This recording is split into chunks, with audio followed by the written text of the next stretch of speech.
It's been a quiet week in Lake Wobegon, my hometown. Spring has finally arrived out there, believe it or not. Not much going on out in the fields. It was too early to put in corn, sweet corn or any other kind.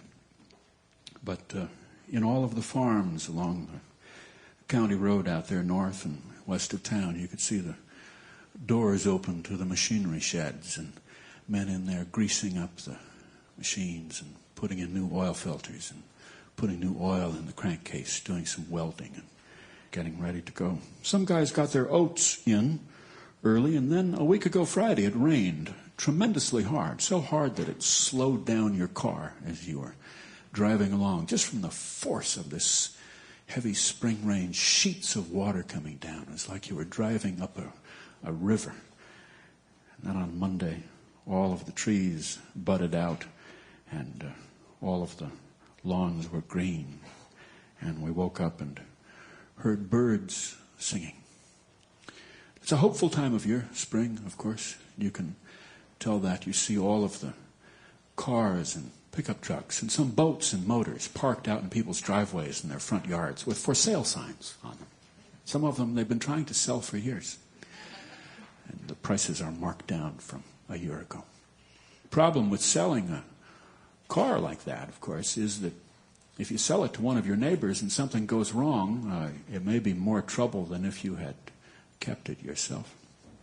Out in the fields there are Holsteins, these great placid animals who become skittish and frisky in the spring, sort of darting around, dancing a little bit, dashing, cows with immense big udders, doing little sidesteps, doing little Twyla Tharp moves out there.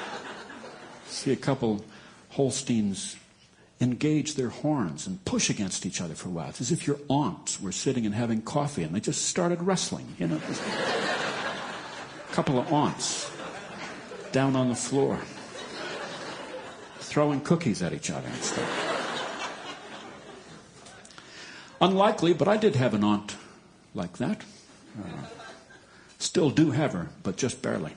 She's in the hospital and not expected to last long, my Aunt Ellie.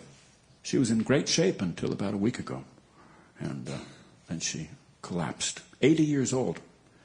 She was out behind her house looking at her garden a week ago, probably planning where to put her onions, which she always regarded as the elixir of life and the secret of happiness. Sample complete. Ready to continue?